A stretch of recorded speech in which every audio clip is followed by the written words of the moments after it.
ਅੱਜ ਅਸੀਂ ਸਟਾਰਟ ਕਰ ਰਹੇ ਹਾਂ ਪਾਰਟਨਰਸ਼ਿਪ ਕਲਾਸ 11th ਵਿੱਚ ਅਸੀਂ ਸੋਲ ਪ੍ਰੋਪਰੀਟਰਸ਼ਿਪ ਜਿਸ ਨੂੰ ਏਕਲ ਮਲਕੀਅਤ ਵੀ ਕਹਿੰਦੇ ਹਨ ਬਾਰੇ ਪੜ੍ਹ ਚੁੱਕੇ ਹਾਂ।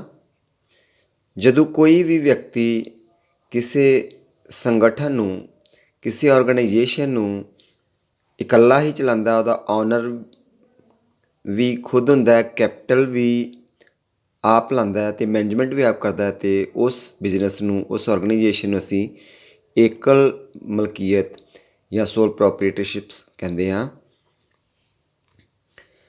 ਜਦੋਂ ਕਿਸੇ ਇੱਕ ਵਿਅਕਤੀ ਦੇ ਨਾਲ ਦੋ ਜਾਂ ਦੋ ਤੋਂ ਵੱਧ ਵਿਅਕਤੀ ਮਿਲ ਕੇ ਕੋਈ ਆਰਗੇਨਾਈਜੇਸ਼ਨ ਨੂੰ ਕੈਪੀਟਲ ਲਗਾਉਣ, ਮੈਨੇਜਮੈਂਟ ਕਰਨ ਤਾਂ ਉਸ ਨੂੰ ਅਸੀਂ ਪਾਰਟਨਰਸ਼ਿਪ ਕਹਿੰਦੇ ਹਾਂ, ਜੋ ਅਸੀਂ ਆਪਣੀ ਇਸ ਵੀਡੀਓ ਵਿੱਚ ਦੇਖਾਂਗੇ।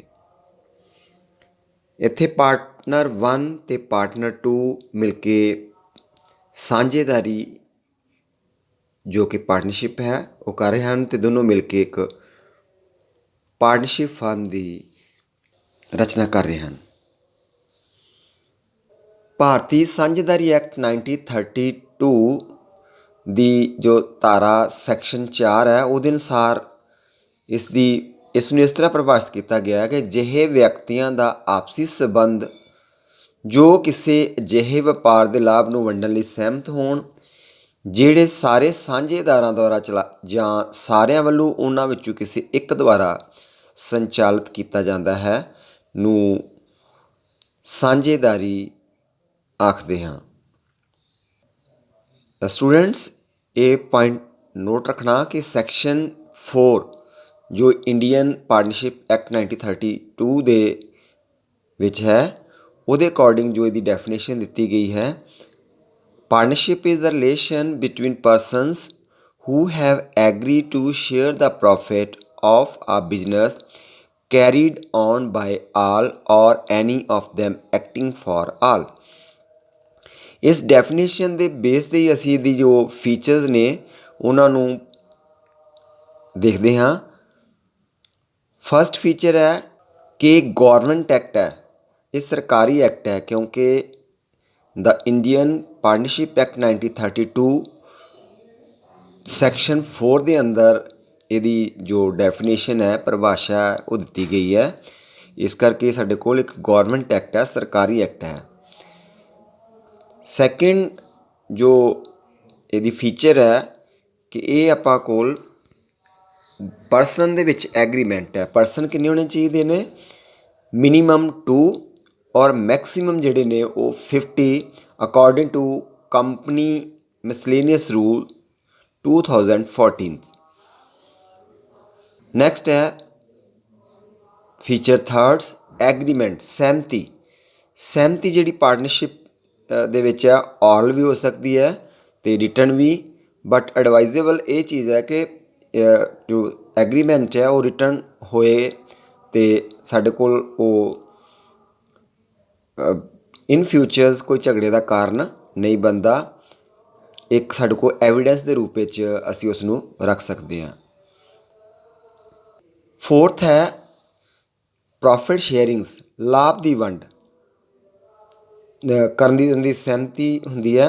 ਕੁਝ ਪਾਰਟਨਰ ਵੀ ਪਾਰਟਨਰਸ਼ਿਪ ਵਿੱਚ ਹੁੰਦੇ ਹਨ ਜੋ ਪ੍ਰੋਫਿਟ ਸ਼ੇਅਰਿੰਗ ਕਰਦੇ ਹਨ, ਲੋਸ ਸ਼ੇਅਰਿੰਗ ਨਹੀਂ ਕਰਦੇ, ਜਿਨ੍ਹਾਂ ਬਾਰੇ ਅਸੀਂ ਨੈਕਸਟ ਤੁਹਾਨੂੰ ਜਾਣਕਾਰੀ ਦੇਵਾਂਗੇ। ਨੈਕਸਟ ਫੀਚਰ ਹੈ ਮਿਊਚੁਅਲ ਏਜੰਸੀ, ਇਹ ਆਪਸੀ ਏਜੰਸੀ ਹੈ। ਪਾਰਟਨਰਸ਼ਿਪ ਦੇ ਵਿੱਚ ਸਾਰੇ ਮੈਂਬਰ ਵੀ ਉਸ ਆਰਗੇਨਾਈਜੇਸ਼ਨ ਨੂੰ ਚਲਾ ਸਕਦੇ ਨੇ ਜਾਂ ਉਹਨਾਂ ਦੀ ਥਾਂ 'ਤੇ ਕੋਈ ਇੱਕ ਵੀ। ਇਸ ਤਰ੍ਹਾਂ ਦਾ ਜੋ ਰਿਲੇਸ਼ਨ ਹੈ ਉਹਨੂੰ ਪ੍ਰਿੰਸੀਪਲ ਏਜੰਟ ਰਿਲੇਸ਼ਨ ਵੀ ਕਿਹਾ ਜਾਂਦਾ ਹੈ। ਸਿਕਸਥ ਜੋ ਫੀਚਰ ਹੈ ਲਾਫੁਲ ਬਿਜ਼ਨਸ, ਵਿਧਾਨਕ ਵਪਾਰ ਹੈ, ਕੋਈ ਗੈਰ ਕਾਨੂੰਨੀ ਵਪਾਰ ਇਸ ਵਿੱਚ ਸ਼ਾਮਲ ਨਹੀਂ ਹੁੰਦਾ। ਰਾਈਟਸ ਆਫ ਪਾਰਟਨਰ, ਫਸਟ ਹੈ right to participate in business, second ਹੈ right to be consulted, third right to inspect books of accounts, fourth right to share profit, fifth right to oppose entry of new partner।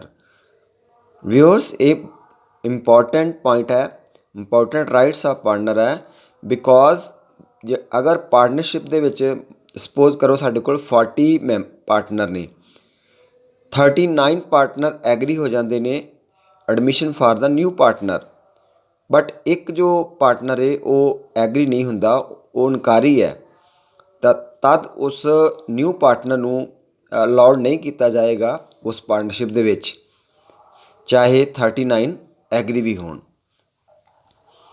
Sixth है right not to be expelled. Seventh right to retire. 8 retire to get interest on advance.